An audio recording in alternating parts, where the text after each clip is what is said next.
বরিশাল থেকে গ্রেপ্তার জুলাই গণহত্যা মামলার প্রধান আসামি তৌহিদ আফ্রিদি।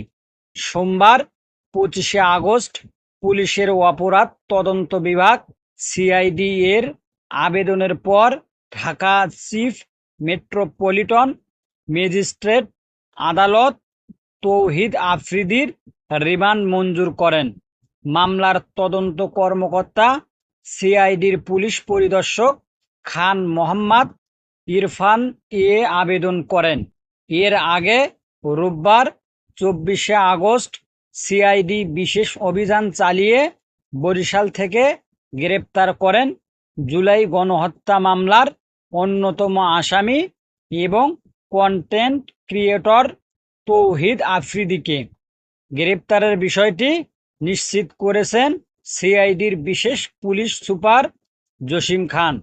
উল্লেখ্য, বৈষম্য বিরোধী ছাত্র আন্দোলনের সময় যাত্রাবাড়ী থানায় একটি হত্যা মামলায় তৌহিদ আফ্রিদিকে 11 নম্বর আসামি হিসেবে অন্তর্ভুক্ত করা হয়েছে।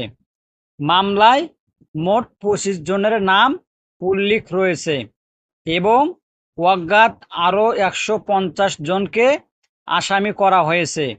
মামলার প্রধান আসামি হিসেবে রয়েছেন সাবেক প্রধানমন্ত্রী শেখ হাসিনা, 2 নম্বরে সাবেক সেতুমন্ত্রী ওবায়দুল কাদের এবং 3 নম্বরে পুলিশের সাবেক আইজিপি আবদুল্লাহ আল মামুন।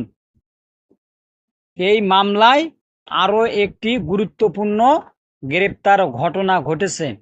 22 নম্বর আসামি তৌহিদ আফ্রিদির বাবা মাই টিভির চেয়ারম্যান নাসির উদ্দিন সাথীকে গত 17 আগস্ট ঢাকা পুলিশ গ্রেপ্তার করে।